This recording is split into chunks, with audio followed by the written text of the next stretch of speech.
Łazienki Park, Łazienki Park Królewskie. Those names mean something to everyone in Poland. This green expanse is inseparable from the history not only of Warsaw, but of the country. It is here that leisure time is spent by families, friends, lovers, students, and sportsmen. It's a park for everyone, but it didn't start out that way. It started out as the very special province of the Lubomirski family. Later, King Poniatowski made the park his own, and it was really during the late 18th century that the greater proportion of buildings were constructed. There is the Palace on the Water, of course, a classic building of its kind, not only in Poland, but in Europe. The palace seems to float on an island in its reflecting pools. Meanwhile, the 70-odd park is a conglomeration of forest and lake and sculpted gardens, dominated on one end by the ancient Ujazdowski castle and on the other by the Belvedere Palace, the residence of the president. The park remains the greenest spot in any city in Poland, and as a park comparable to the best of those in any capital in Europe. So sit back as Poland Daily Travel takes you for a tour of the highlights of Łazienki Park in the heart of beautiful downtown Warsaw. Poland Daily Travel brings you the best and most comprehensive programming about travel in Poland that you're ever likely to find. Watch Poland Daily Travel and like us on YouTube, and if you really like us, subscribe. So let's watch A Walk in the Park with Poland Daily Travel in Łazienki Królewskie in beautiful downtown Warsaw.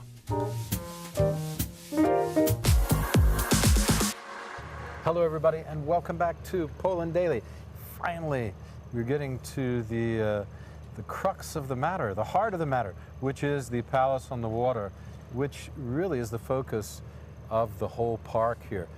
It's a big park, but the Palace on the Water is the showpiece and has been for at least 2 centuries. It's right behind us, isn't it? Absolutely. We're going to go around and see the other side next, so stay with us.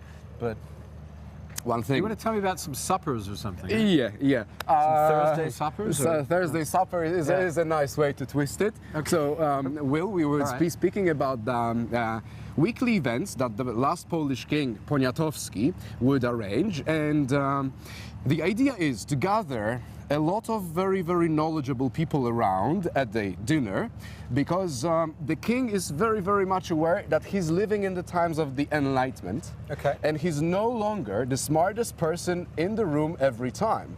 This is why he must seek counsel of other people. And now, there are Thursday dinners arranged, the people are coming, but the question is, where is the food coming from? That's well, who one are the thing. people that he's inviting? Are they artists? That would be writers, generals, writers, people that artists, are very brainy from their discipline. Okay. This is particular people. Hugo Kołłątaj was one of the people that would arrange the first. Hugo Kołłątaj would be one of the people that were very, very strongly attached to create the first Committee of National Education. Okay. Right? So such people that they do understand and respect the value of knowledge. Good. Now, you were going to ask me the next question. Exactly. And I was speaking that the food is supposed to be delivered. After all, it's... No, didn't they cook in there? And that's the question. I would like you to know that there is one room from this palace that is missing, that is in every household that we would have in the modern times. Ah, the media room. Not really. Not the media room? As much, that's something we would have nowadays. As much as they didn't have that. 18th century they didn't have a chance. No media room. But I'm speaking about the kitchen. Ah, they didn't have a kitchen. The heart. I know why they didn't have a kitchen, because they were afraid it might burn down. That's one thing. That's one thing, and absolutely you're correct. Because that's the same in all the old houses. Yeah. But in here also, the king was very, very delicate, and there is another factor, the second one, the smell. Ah, it could be the food smell. I mean, let's prepare fish today. No, we can't have that. Would the king fancy the idea? Not really. Not really. So this is why the king... Lord. What is that putrid smell? And that's something that all the servants would not like to hear. Is that how a king would talk? Well, not really. Not really. Not this one. Not this he one. was like, what is that putrid smell? More like in that. this way. He was a bit weak. But let's say, But his, Jan Sobieski would have said, bring me the head. and he would have of the this build chef. of Arnold Schwarzenegger. Yeah, he was a tough guy. Absolutely. All right. But we speak that there is the kitchen missing, so where the food is coming from. And we have the palace here, we have the ballroom, the dining room, Right. all the rooms, and the Okay. kitchen is just at the opposite The side. kitchen's there, and the kitchen's a huge building, actually. Once you're looking at it, then it's only natural to say so. But speaking openly, only the middle part containing the clock would be around in the times of the king. The rest of it's been expanded It's an attachment. to do something else. What is the museum now?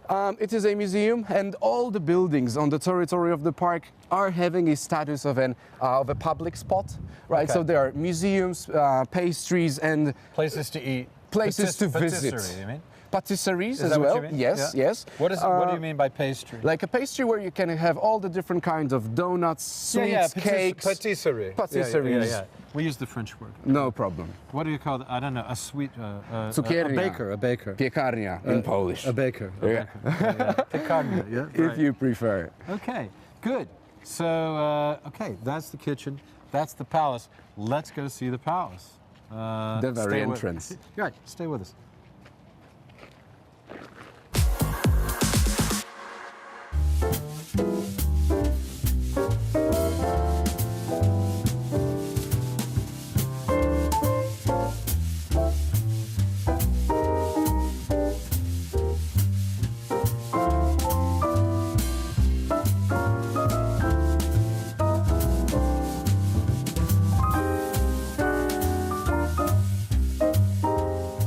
Okay, so here we are. We're standing on the side of the palace on the water. We can't be in the entrance right now because there's some kind of event taking place here. It looks like it might be some fashion show or something. The palace itself is a very popular place for events. It's often rented out to people wanting to do some kind of event here. The interior is absolutely beautiful, and with frescoes and beautiful furniture. It looks like some kind of, the really classical 18th century interior, and it's well worth coming here and going inside to see it. We'll try and show you a few pictures as well. But the reason we're out here is to talk a little bit more about A little bit more about the background. Why is this palace so very, very important to Warsaw? Yeah. Why is And speaking openly, we need to make a statement in terms of how is the Nazi army coming to Warsaw. A lot of people may think that once the war is starting, then we have a massive force of destruction coming that's leaving nothing behind. The truth is that it's not like this. Well, the Second World War starts, and the idea coming from the Nazi side is to overpower the whole eastern part of Europe and making Warszawa converted to become Warsaw. It's supposed to be adopted. So, I would like you to know that this whole territory of the park, including the very palace, everything was treated as a Nazi district, and it has not been touched by any war activity. This makes this whole place very, very unique. The palace itself has not been destroyed, but there is a very big but, I mean, in here. The situation during the Second World War changes a little bit in the year of 1942. We are going to have, maybe you've watched a movie called The Enemies at the Gates. yeah, that's about Stalingrad. About Stalingrad. snipers in Stalingrad, right? Indeed, Yeah. yeah. So, if our audience have not watched it, strong recommendation. Yeah, it's a really because interesting film. One important thing from that movie, Stalingrad is taken under siege, but the Nazis are not successful. They bump, and Yeah. then they return. Yeah. And the Russians, they chase them, which All the way back to Poland. all the way back to Poland. Okay. So, in one moment in 1942, what happens? We have the Nazi here and the Russians just across the river. And the Nazi, once they know what's the situation, they do not keep this land. They take everything what's at the interior, what's presenting value. And in this way, we are going to have these objects and the Nazi army leaving the park. They leave it, but before they escape, they put fire at the interior, right? So everything They is... set it on fire. Exactly. Yeah. But one more thing, before they would actually put fire inside, they were preparing to have it blown up. But as the Russians came sooner than expected, Yeah. then there are only holes drilled on the building that I would like you to take a quick look at. Okay, let's have a look. That- Show me. There were supposed to be these dynamite sticks inside installed. These very holes are the ones Here are the holes, yeah. that I have on my mind, indeed. So there are 5 holes here. There are also 5. There's another set of 5 holes and the other location on the wall.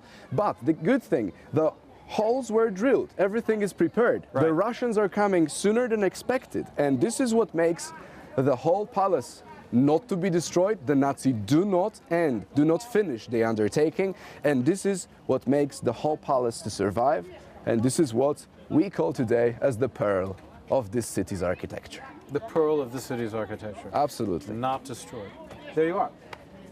And that's Poland Daily. We're here at the Łazienki Palace, the palace on the water in the center of Warsaw. What an interesting story.